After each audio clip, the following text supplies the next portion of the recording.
Welcome back everybody to Cora's Creative Corner. I have got a quick update for you from our last video, which was the Entryway makeover. Here it goes. You holding it?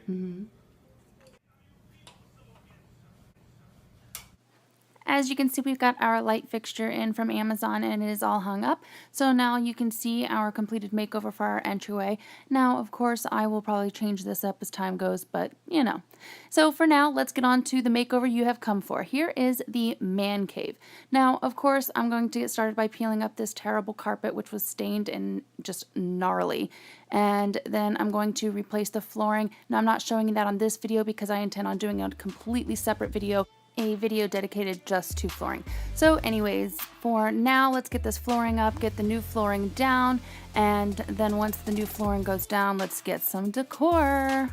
So we need to pick up and look for something to go there, like a futon or a couch of some sort. We have to try to find a way to kind of blend in and make that the man cave, while at the same way it's part of the entrance. As you can see, the entrance is right there. You come in, man cave to your left, and then my project room is to the right. So we need to try to find a way to blend and make all of these rooms cohesive. So we're going to the store now to pick up a couple of items, and I'm trying to find things and colors and a theme to try to bring it all together. Now my first stops are always the thrift stores, so I'm checking here just to find some little knickknacks, little decor items. I find candles often, which are usually really expensive brand new, but I find used ones and just kind of disinfect or clean them down and everything before I use it. I do recommend washing everything before you use it if you're getting it at a thrift store. And then so these are my thrift store finds. And then next I went to Bell's Outlet and I picked up this cute little gray box just to store some little knickknacks or paperwork or whatever. And then I also found these really cute little monkeys that are in like the hear no evil, see no evil, speak no evil.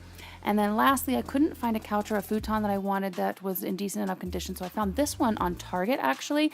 And I know it's crazy, I bought something brand new, but I just want to justify it. It was on sale the day of in my cartwheel thing. I also got discounts by using a discount code George, and I used my red card, so I got 5% off. Plus I had free delivery. So bottom line, this was one of my more expensive purchases for this DIY makeover or whatever, and it wasn't completely DIY, but thank you Target, because we love this couch so much. Anyways, so moving on, it's time to take care of these walls. You guys know I can't stand this beigey tan color. It just doesn't go with my aesthetic. Personally, I'm into the gray, black, white, and with all the mixed metals. So here we go.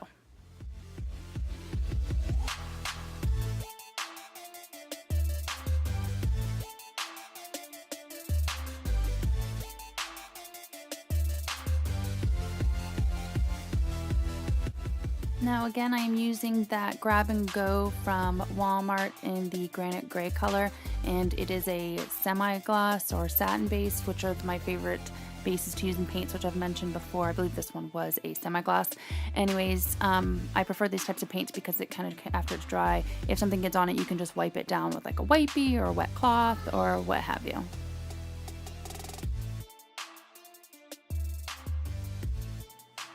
Now, as you can see in this particular room, I had to do all the cutting in on the ceiling part by hand because unfortunately our ceilings have popcorn on them, which is hideous and I hate it, and eventually I will scrape it off, but we didn't want to get into all that messiness just yet.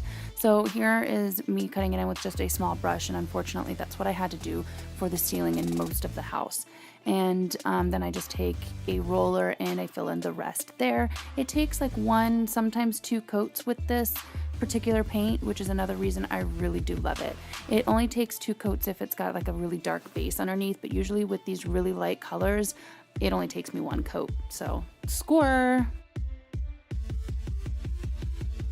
So now that's going to dry. I'm going to let that half dry. I'm going to scoot all the furniture over and then I will do the other half. And then once that's done, I will hang up some curtains and do some decor. And then we're going to hang a ceiling fan, which we actually purchased from Amazon. So here is the ceiling fan. And if you stay tuned, we'll give you just like a short little tutorial on how we installed that. Okay, so for this ceiling fan installation, it was a little bit tricky. We were starting out where we had absolutely no circle in the wall to hang it from. So what we did was we poked a little hole and I stuck this little like copper wire up through there, and I just used a little paintbrush to kind of hold it in, and I stuffed it through. Now, he had to go in through the attic in our bedroom, and we had to cover it with plastic because all kind of crap came down from like insulation. Anyways, he went up in that cave because I'm too scared. Spiders, no way. And he searched for that little copper wire, which you can see sticking up from there. Now, luckily, it is right beside a 2x4, which was perfect. So we ended up cutting a little circle with this little file type thing through the drywall, and we picked up this little kit for installing it, and we stuck that up in there, drilled it directly to that 2x4. We got lucky, and then he fed a electrical wire through that little hole, and he then attached the other parts and the bases from the ceiling fan up there. Then the part that was wired through has to go, as you can see, like this little thing has to go through the wall or up through the ceiling, down to the wall, down to the switch. So that little diagram we used, and you can see that white cable that was sticking out there. It went all the way across there, down the wall to that switch, which was fun because we had to take like wire hangers and try to feed the wire hangers up through there, catch the white wire cable and pull it down. And then he followed the instructions of making sure like ground to ground, hot to hot, etc. in there. So again, I'm not going to go into depth on that. We YouTubed and found like what worked for us. He made sure that the breakers were turned off before we did any of this electrical stuff. And then he also checked everything to make sure it was working before he like sealed and screwed everything back up and completed the job. So it was like always test as you go. So he would turn it on, test to make sure it was working properly, and if it was, he would shut the breaker back off, close everything up, and then we were good to go. We had the light working and the fan working with the switch. We can turn it on and off, and I wish I'd gotten a remote control one, but I didn't. Anyways, here's another DIY that I did. It is a reupholstered wingback chair. Now, I didn't do the full tutorial on this particular chair, but if you do want to see a tutorial on that, let me know, because I actually love doing this. It's very therapeutic, and I want to do another one, but I wasn't sure if there'd be a lot of interest in that. But I highly recommend reupholstering versus painting furniture. And because painting furniture and stuff, it actually comes off on your clothes. So be fairly warned. Anyways, here are some of our after pictures of that reupholstered chair that I did, and I think it came out great. One of the next DIYs that I did was I turned these little file magazine folder things into like an updated version that I like. They were just these plain black IKEA ones that I used this marble like contact paper. I think I picked it up like Home Depot a few years ago. It was only a few bucks, and I've had it for a while. So this DIY cost me nothing. I already had all of the supplies. So I start out just by tracing the entire thing, and I make sure that I leave enough space on the ends to cover the little edge here, as you can see. Now, luckily with this, the way that it works out is that if you flip it over to the other side, one cut was basically enough to cover two of the file covers, as you can see in the little small box. If I cut it strategically, it covered two full ones. So then next I took a little X-Acto knife after I applied the adhesive part onto it where I wanted it, and I cut the little strip where just the little detailed trim part was, and I just kind of tidied that up.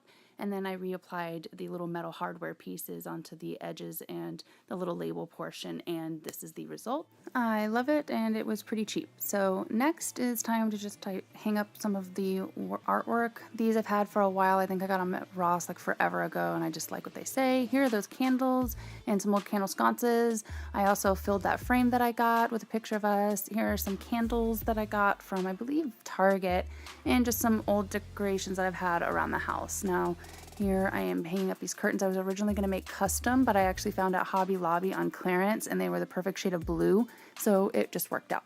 So here is what we are working with so far, our little after shot. I haven't done the baseboards yet or put that back on the trim because I want to just kind of paint it all throughout the whole house and then stick it all back on at once, save myself some work.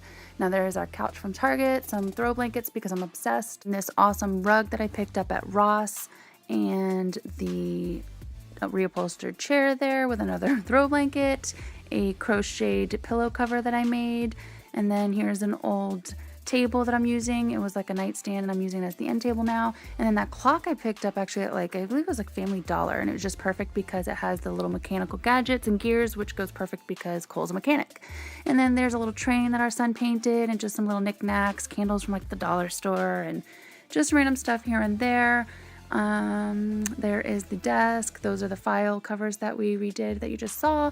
The little monkeys, which I love, and just his little gaming desk, all his gear. The guitars are kind of chilling there. some photos, and then that little table that the TV is on is one of my favorite pieces. Now here is the before, and it was pretty grungy, and here's the after. Well guys, I hope you like it. I know it's not perfect, there's still so much to do, and I will be changing it a lot as we go, and I'll just give you guys updates on some of the later videos. But I hope you do stay tuned for the next video, because of course that's going to be my project room. Dun dun dun! Hey guys, here's a sneak peek at my project room, and the flooring is getting done. So far we've got about 1/3 of it done, and we're getting ready to move the rest of the stuff that's in here out of the way and pull up that carpeting and trim and everything so that we can get the rest of the flooring down. So here's a quick sneak peek of how my project room progress is going, and thanks again for stopping by, you guys. If you've been following along on all the videos, or you haven't, you can go check out some of the past videos and get up to date on our home transformation. Basically, we're just going room by room and showing you guys everything we're doing along the way.